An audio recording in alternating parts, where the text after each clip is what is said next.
Sure the audio is correct. All right.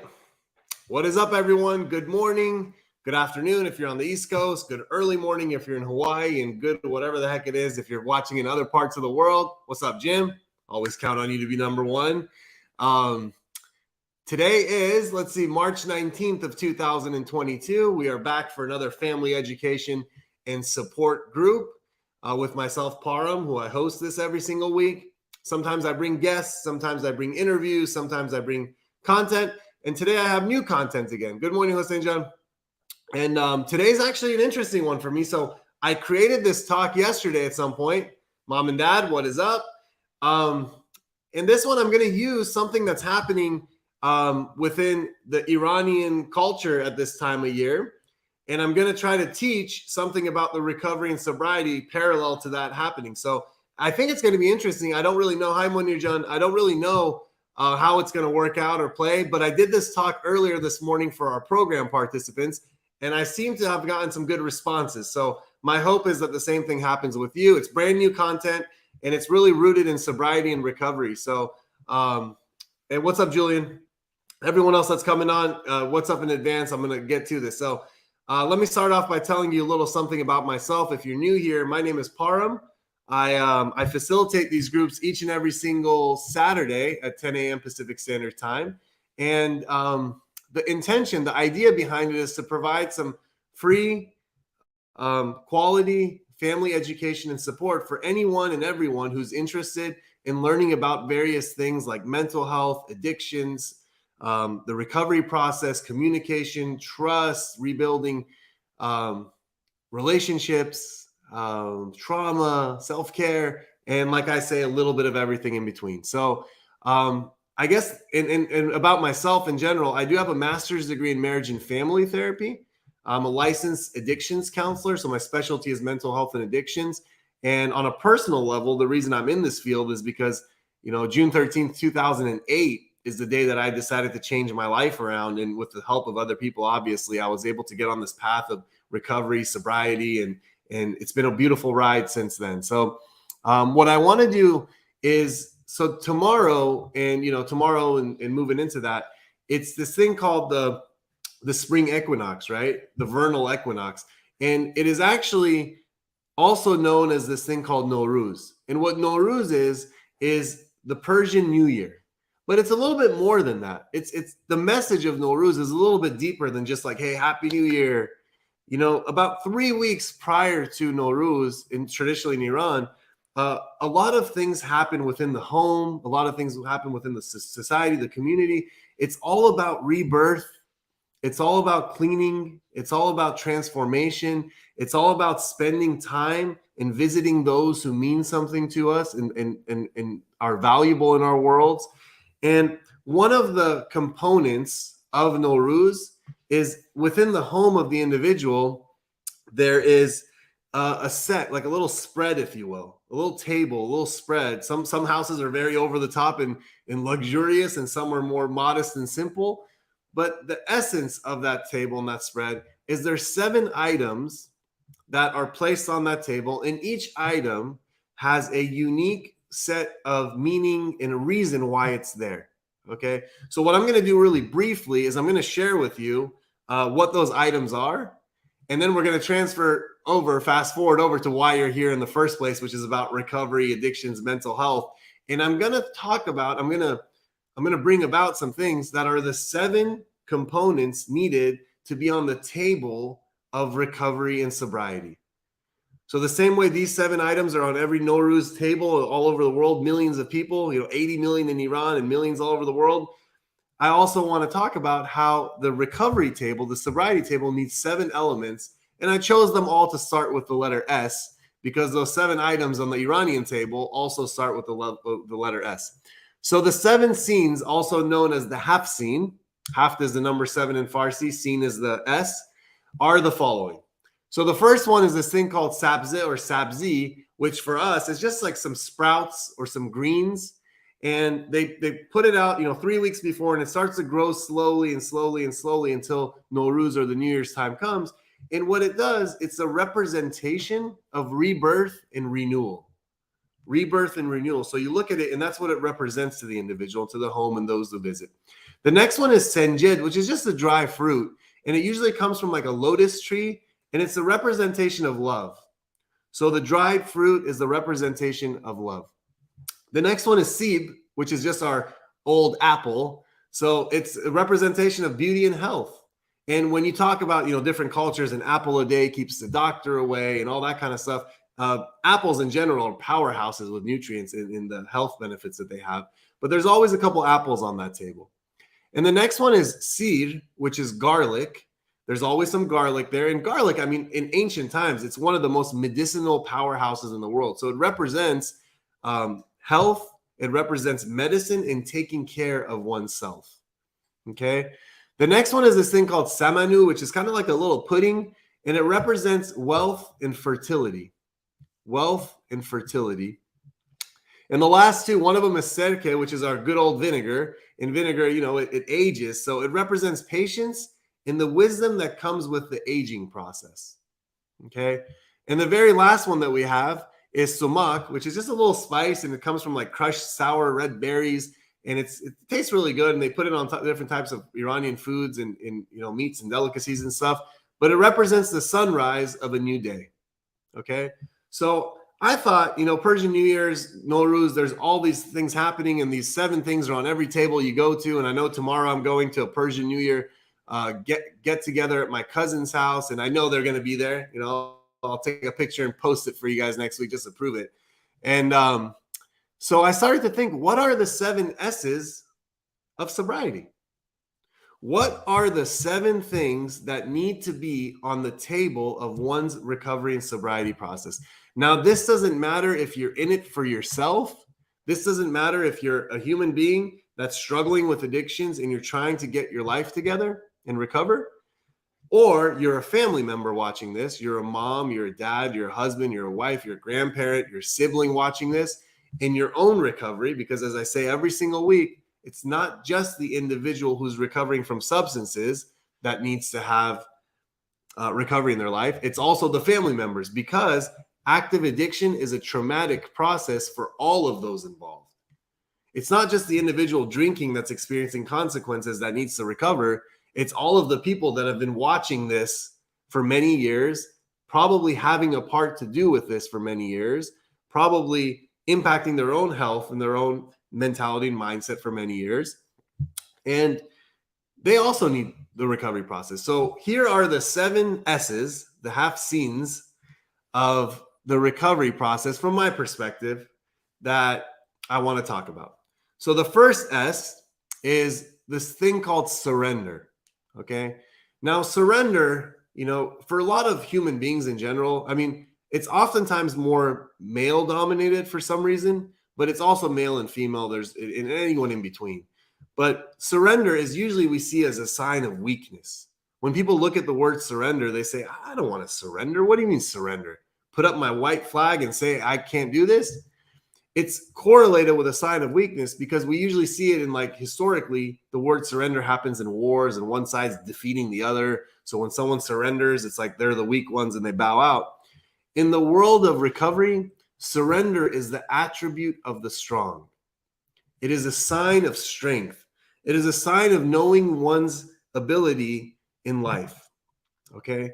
The first step of 12-step programs, it says we admitted that we're powerless over drugs and alcohol. We're powerless over the addiction of our loved one. We're powerless over gambling. We're powerless over sex. We're powerless over spending. And there's a lot of people that say, what do you mean I'm powerless? I do everything in my life myself. I'm managing, I'm functioning. I am not a powerless person. If that's the way that one believes, they're missing the meaning behind that step. What it's truly saying is I'm powerless over the consequences of my addiction. I'm powerless over the consequences of my loved one, of what's going on in their life. And when you can truly get to the root of that, the surrender becomes a much easier pill to swallow.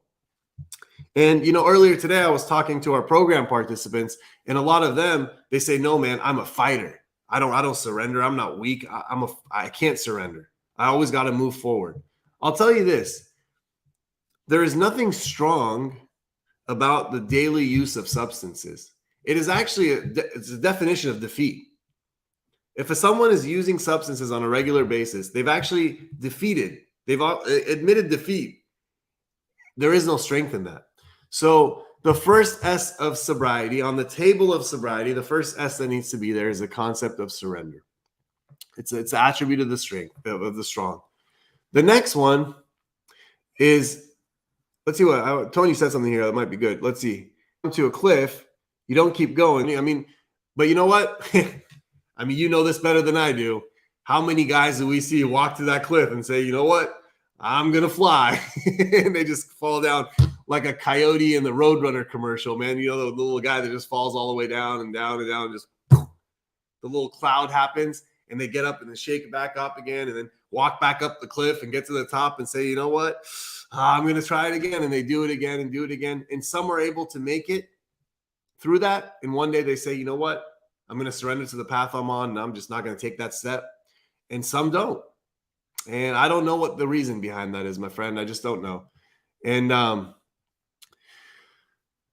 mom was impressed that I knew the meaning of a haft-seen better than us. So you know the meaning of haft-seen, Mom. You're just being humble, but I did my little research. So the next one is this word called sacrifice. So surrender has to be on the table of sobriety. If you're trying to recover, surrender has to be there. The next one that has to be there is this thing called sacrifice. I say this every week. You know, I say it to families, I say it to program participants. Your new life is going to cost you your old life. Are you willing to pay that price? Your new life is going to cost you your old life. Are you willing to pay that price? Some people are. Some people aren't. I don't know why. Some people do and some people don't. I don't know why. But I promise you this, and I will tell you this, and I mean this with all of my heart and sincerity, that you can't and won't and will never change tomorrow unless you do today something different than yesterday. I'm going to say that again because there's a lot loaded in there. You ready? You can never change tomorrow, ever, ever, ever, ever. If today you're not doing something different than you did yesterday. I can't tell you how many people I work with that are doing what they did yesterday today, and they're wondering why tomorrow doesn't change. If that's a concept, this happens to family members also, by the way. Family members are doing something today that they did yesterday with like treating their loved one a certain way, enabling them a certain way, acting a certain way, talking a certain way, and they wonder why tomorrow looks like yesterday. Well, if you think that by doing what you did yesterday, today, your life is going to change, it is a form of delusion. It is a form of delusion. It's like a false sense of hope, a false sense of security of something's going to change one day. Well, you know how something changes one day? If something changes today. Because today becomes one day. I hope you all know that. And there's some good comments going on. Jim posted a little, it says Wikipedia, first definition is the white flag definition. Second definition is to surrender. It's to surrender to spiritual program and follow the teachings of that program. You know, one of the components, one of the S's, Jim, that I'm going to be talking about here, of the 7 S's of sobriety that I randomly came up with to match the 7 S's of the Persian Nowruz table, is spirituality. So it's going to get in there, and talking about the program, I'll really get in there too. So thank you for that. And yeah, and he's right. People that have a hard time surrendering, they already surrendered to the life of addiction. They accept that they're drug addicts and alcoholics, but they don't see that the flip side of it works. And Hossein John said, it is a trade in how I decide to live in life. Yeah, live and live. It's everything's a trade in life. Everything's a cost and payoff in life. Everything. Nothing's free. Everything is a cost. Everything is a payoff. Just like economy, right? Just like the way we use currency and we use things to get valuable stuff. Our life is also one of those commodities. When we give something, we get something, but we also give something up. So it's just a personal preference of, hey, what are you willing to give up to get what you want to get?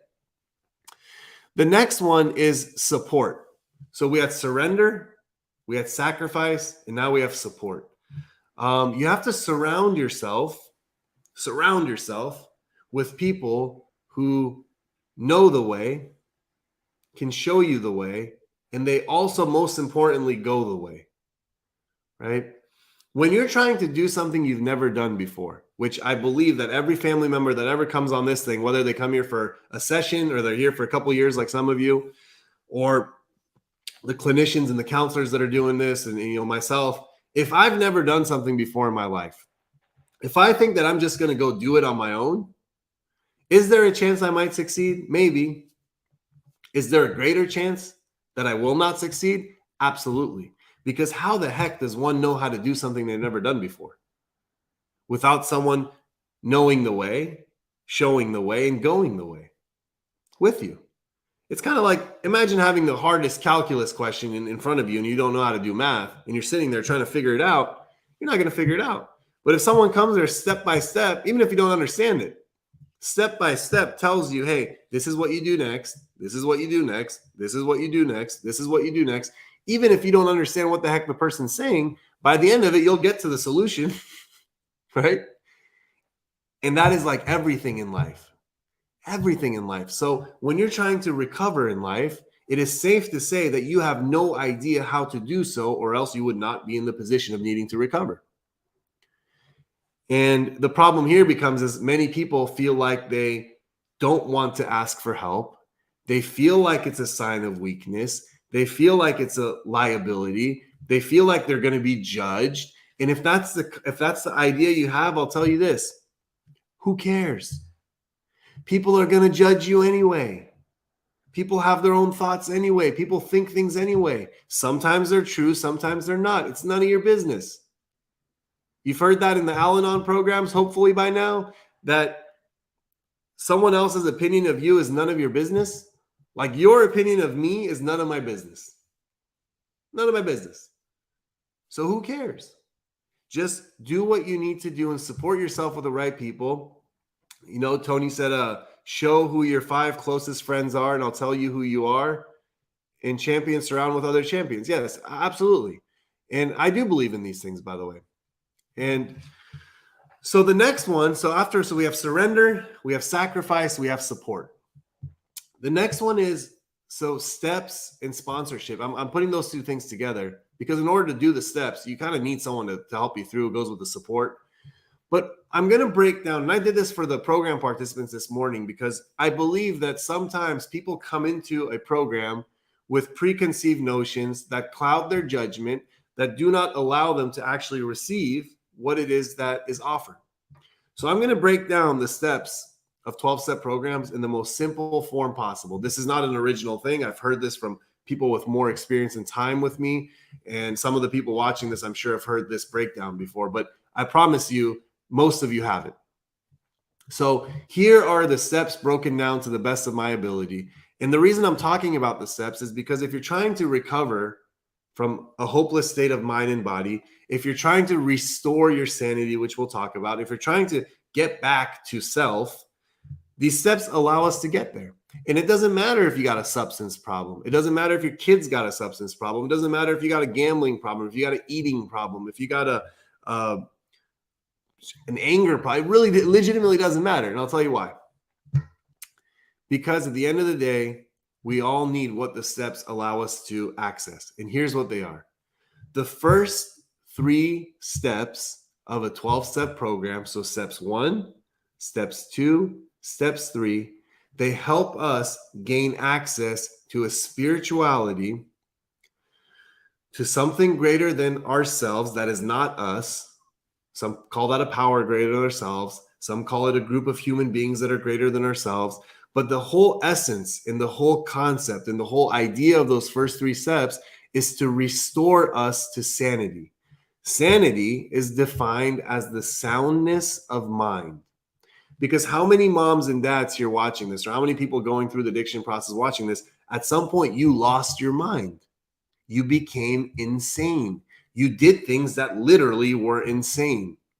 They made sense at the time, but looking back, you're like, how the heck did I do that? Why did I do that? Because you lost it through the process of addiction. The first 3 steps helps us connect to something that provides that sanity, soundness of mind. The steps 4, 5, 6, and 7 connect us to ourselves. They reconnect us to ourselves. So many people look at the mirror, they don't recognize themselves. So many people have spent so much time blaming, being pissed off, rationalizing, justifying why their life is the way they are without looking at themselves. Those steps put the mirror right back on yourself and allows you to take a clear reflection of who you are.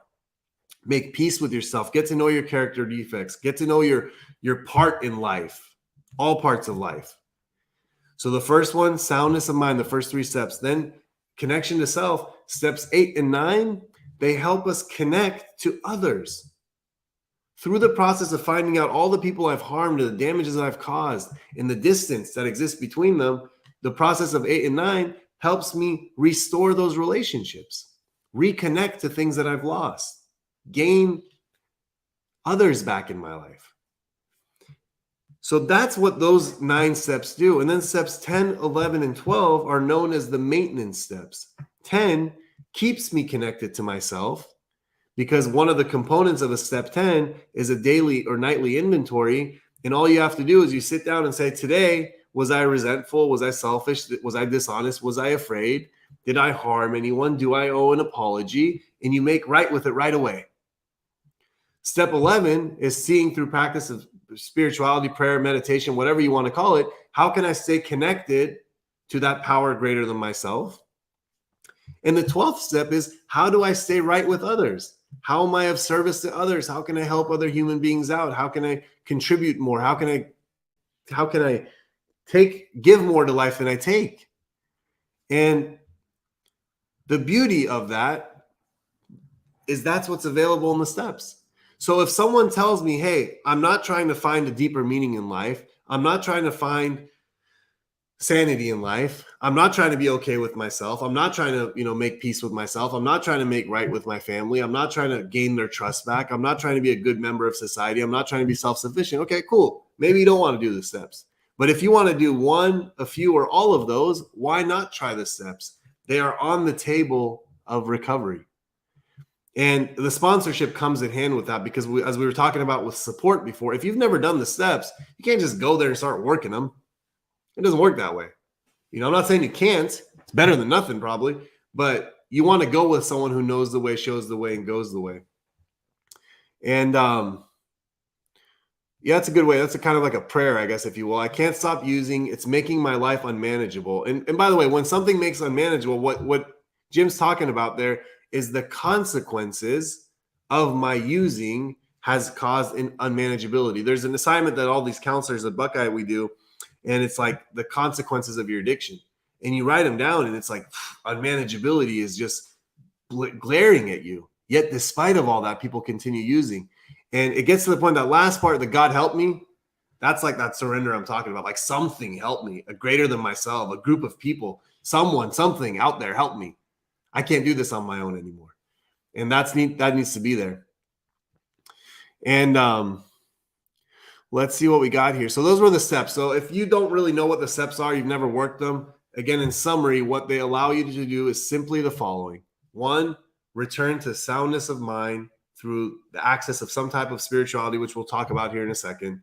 Number 2, make yourself right with yourself, and then make yourself right with others.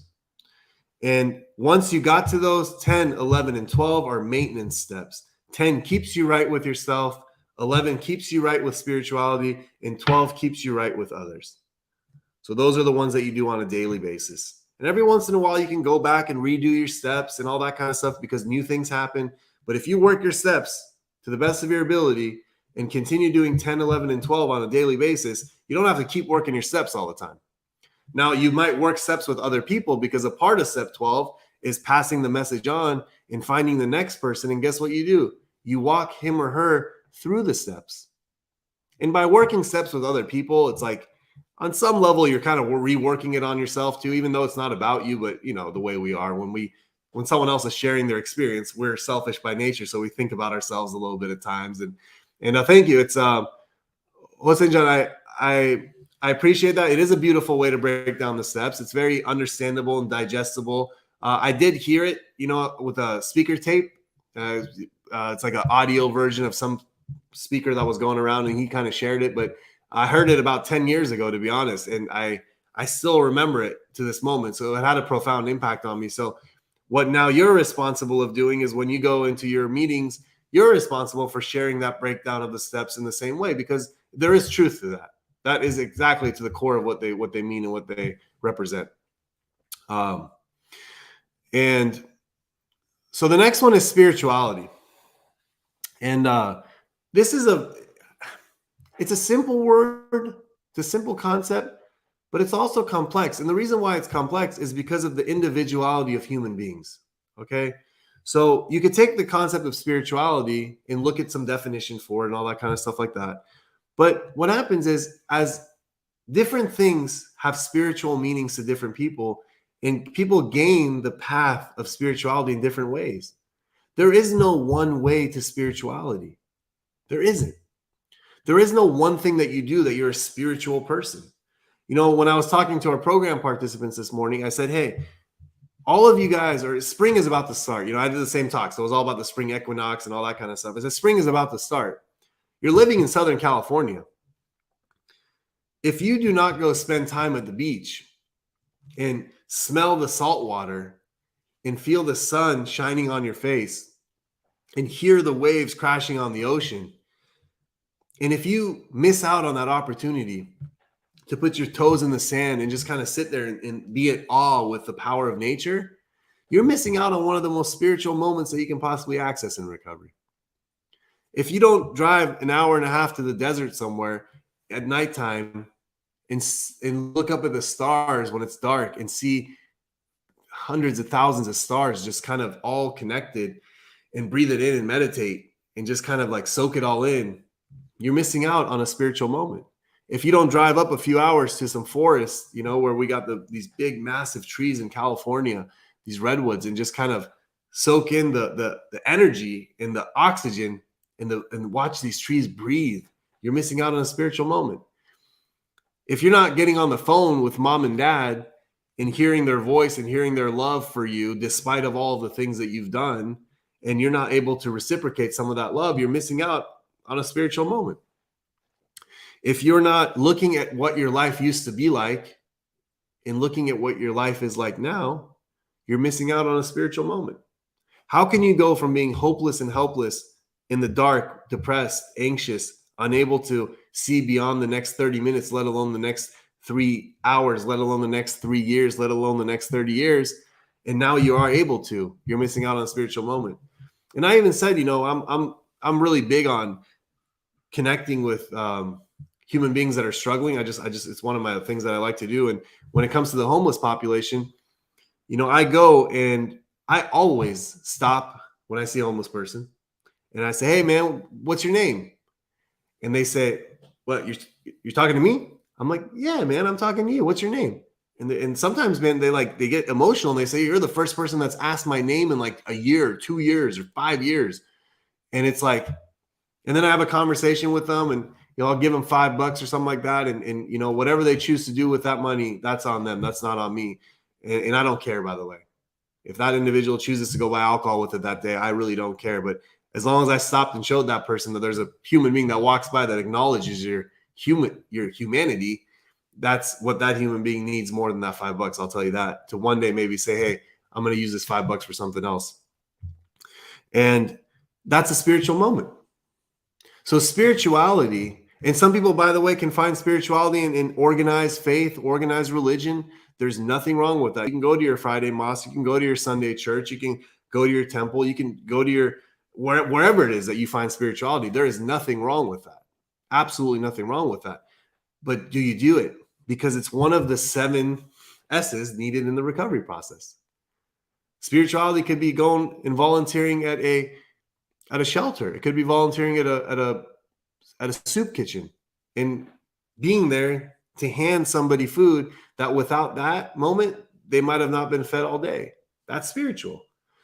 And I don't know what it is. And by the way, the program of Alcoholics Anonymous, the programs of Narcotics Anonymous, the programs of Al-Anon, Alateen, Naranon, Codependence Anonymous, Adult Children of Alcoholics, Adult Children of Addicts, Sex Addiction, sex and love addiction, nicotine addiction, overeating anonymous, all of those programs, guess what? They're spiritual programs. Do you want to know why? Because when you worked all your steps and you got to that step 12, and even before you get to that step 12, I don't want to say you have to be all the way to your 12 steps to help other human beings out. The whole point of it is to give it away. The whole point of it is help another person see the hope that you found. That's why it grows in every country in the world. That's why it expands in every country in the world, because people continue to pass it on. There's a good quote that said, Alcoholics Anonymous is the only organization that's always losing members, but always growing in size. Now, that's cool. Why is it growing in size? You guys know it's not like a paid program. It's not like anyone's getting paid. And so it's spirituality is an important thing. I don't know what it is. So I was trying to find, let me see what Eileen said here. And again, my eyes are pretty bad still because of, I'm 50% out of vision right now. So let me see if I can read this. He says, sometimes the fear of the in-between void or space of what gives us comfort today and what life would be without the crutches of want besides the crutches of want gets us through the day is paralyzing and moving forward. This seems to be the reason that makes it critical to have the support to bridge the two lives. Absolutely. Like the support, I like the word critical, by the way. I'm a very big fan of the word critical. Critical puts it almost like life and death. When someone's in critical care, we're talking about life and death, right? And I do believe that something like this, that the fear that you're talking about, that void, there's a lot of fear in that. So it takes me to my next quote. This is a perfect transition, Eileen. This quote that I searched, I went on, the middle of the night, I'm on the internet looking for some quote that I could really capture what spirituality says. And I found by Marion Williamson, she's just a phenomenal female human. Let's not even call female. She's a phenomenal woman, person, human being. I admire her work. I admire her, like the way she presents herself. Maybe not in the political world, but just in general. I think she's a wonderful person. And Marion Williamson came up with this quote. Marion Williamson, the spiritual journey is the unlearning of fear and the acceptance of love. Okay. So the fear of the in-between void that she's talking about, I'll tell you this, that all fear that people go through, all fear that we go through is learned behavior. Fear of love, fear of failure, fear of success, fear of moving on, fear of change, fear of growing, fear of going, fear of relationships, fear of intimacy, fear of sobriety, fear of recovery, fear of death. All of these fears we have are learned behavior. You ever see a kid that's just like ready to jump off and fly, and you're like, yo, whoa, don't, you can fall and die. And that kid's like, first time they hear the word, I can't. And so the spiritual journey is what we're talking about here, is the unlearning of fear and the acceptance of love. So as we go on to this, we start to lose fear. Our fear starts to come down. So I want you to know this. Fear and love, they are a zero-sum equation. What that means is this. If one is 80, the other one's 20. If one's 70, the other one's 30. If one's 90, the other one's 10. So they always equal 100. The higher the fear, the lower the love. Spirituality and the spiritual journey starts to decrease our fear. And guess what happens to love? It starts to increase. This is the power of a zero thumb. And that's why it's one of the most important elements there, because once you got love, man, you're good. And love, guess what? It also radiates and manifests from self to others to the world. When you're at peace with yourself, you're at peace with the world. So wonderful comment there. And let's see what Chris said here. Chris, thanks for watching over there from Portland. Yes, let love live. Having faith, something to believe in is what saved me. Today I can change the lives of the people around me because my God helps those who help themselves. Absolutely, man. And that's, I do know that you're passionate about the recovery space, Chris. I've had a chance to text with you a little bit, and I know what you're all about. Let's just say that. And it's faith, man. It's having faith in something is what changes. It gives people hope. And once people have hope, anything and everything's possible, right? Without hope, it's like we're just existing. When we have hope, we're actually living. And I'm glad that you put my God, because you understand that there's a God of my understanding. It's different for everybody, but the core meaning of it is absolutely the same. So thank you for participating in your recovery today, bud. The last two S's of the table of recovery.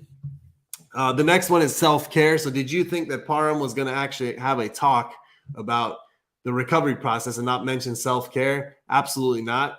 So self-care, as I always say, is it's not a luxury. It's a necessity. Self-care is not exclusive to the higher socioeconomic status folks of the world, the ones that could afford massages and nice stuff. That's nothing to do with self-care, my friends. Absolutely nothing to do with self-care.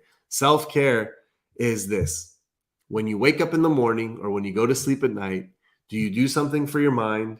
Do you do something for your body? Do you do something for your heart, your emotions? And do you do something for your spirit? Do you touch all of those areas? If the answer is yes, you're actively engaging in self-care. If the answer is no, you're neglecting parts of self. Can you get away with it for a little bit? Sure. Can you get away with it for a lot of years? Maybe. It'll cause some illness. It'll cause some illness in the mind and body. Can you get away with it for your whole life? Absolutely not. It'll shorten the lifespan of a human being. Some would argue by 20 years. And I'm not saying some would argue that. It's not some opinion that I'm giving. Lack of self-care decreases life expectancy by 20 years. You don't have to believe me. I hope you would after all this time. But it could lower life expectancy by 20 years. And those 20 years at the end, they're just as important as the 20 years in the beginning. They just are, man. Life experiences don't stop happening. There's stuff you want to see even then. And, my example of self-care is always, I like to use a cell phone. So the cell phone, these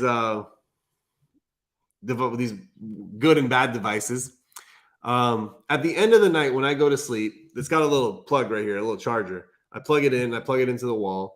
And in the morning when I wake up, my phone has the ability to make calls, send text messages, check emails, go on some apps, all that kind of stuff like that, pay some bills, whatever I got to do, I could do it on this thing.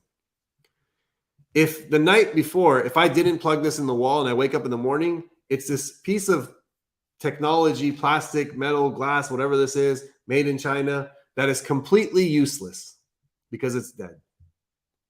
Completely useless because it's dead. So now you take this and replace it with me. I am much more complex than this. I have way more processes than this. They say a human being has 50,000 thoughts a day. Right now, as I'm having this conversation, I'm multitasking in ways that this thing is not.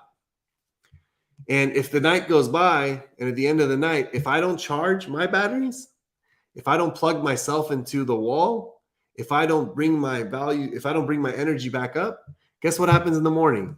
I'm a dead cell phone. I go through life going through the motions, not participating in anything I do. So self-care in the recovery process is so damn important. If you think that you can recover and achieve sobriety and all that stuff and not neglect yourself, good luck. You're going to burn out. You're going to end up relapsing. And it's not always relapse with substances. There's so many different variations of relapse. Relapse in behavior, relapse in emotions, relapse in affect. Just so many relapses that you can have. So, and the last one of the S of the recovery, of the sobriety table, the recovery table, is the story. Story. Okay. And yeah, Jim, it actually is. Recharging is one day at a time. You don't have to worry about applying self-care. And thank you for always making it simple, Jim. It's not this intricate, expansive plan of self-care that's overwhelming. It's just one day at a time. Do something for your mind, do something for your spirit, do something for your body. Could be small, something that feels full, feeds your soul, and you'll be good. That's it. It's not something crazy with it, but it's something that you got to do. People neglect themselves often, and it catches up. So the last one is your story. So people go in and they raise their hand and they share their story. It's something that's encouraged. It's something that's desired. It's something we want that to happen, whether it's in a therapeutic setting. They sit in a circle and they say, this is who I am. I contest that when someone shares their story, they're not talking about who they are, they're talking about who they were. They're talking about who they were in the past. Our story today has less to do with actually who we are right now and who we were. So what does that give us access and ability and options to do? This is the powerful part of this, that our story changes if we change. If I do things today that are different than yesterday, guess what also changes? My story changes. My story changes. My story changes. My story changes. Now, all of a sudden, some time goes by, and who I am today is no longer who I am in the future. Now, do I forget about the past? Absolutely not. That's one of the elements of recovery. Never forget where you came from. Never forget the struggle, the pain, the challenges. But just remember, you're not that person anymore. You're a whole new person that's transformed. And that's the possibility of human transformation that exists in the recovery table. But the only way you're going to be able to transform who you are and how you live and how you experience life is by having each and every single one of these S's on your table. You have to surrender. You have to sacrifice. You have to have support. You have to work steps or have a sponsor, have some type of structured program, right? You have to have some spirituality. You have to have some self-care. And you got to rewrite your story. And if all else fails, this is I can summarize all this. Do what you have to do until you can do what you want to do. Okay? Do what you have to do until you can do what you want to do. Because when you're able to do what you want to do in life, my gosh, that's the best feeling in the whole damn world. When you're able to do what you want to do in life. And that's only a byproduct of sometimes doing the things we have to do. So in summary, I'm glad, Jim, that's cool. This is my Saturday charge. That's pretty cool, man. I'm glad I'm able to provide that for you. Kathleen, let's see what you said here. Yesterday I was down. I had cravings. Then I thought that today I have a chance to listen to you, and I know I will be listening to you. That will fill me with courage. I was right. Oh, thank you, Kathleen. I'm glad that you were able to get courage. The definition of courage is also this, is the ability to take action despite a fear. So that's what courage actually means. So when we always talk about like people that are, the cops and firefighters and all that kind of stuff that we label them as courageous, the reason we do is because they're able to do things, extraordinary things, despite of being afraid. I mean, you can talk to enough firefighters and cops and stuff. They sometimes say, man, I'm afraid doing what I got to do, but I do it anyways. And that's courage. So I'm taking care of myself with your help. And one more S, stamina.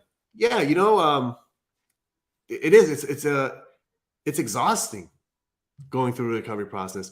But here's the thing. Stamina is a byproduct of something, is a byproduct of action, Kathleen. The more you continue doing the same thing over and over and over again, the more stamina you're going to get created. So just the best way to look at it, imagine a long distance runner. If me and you right now went and ran outside, we'll be huffing and puffing in the first few minutes. But there's people out there that can run 20, 30 miles with no problem. Do you want to know why? They don't just have stamina. They've created stamina.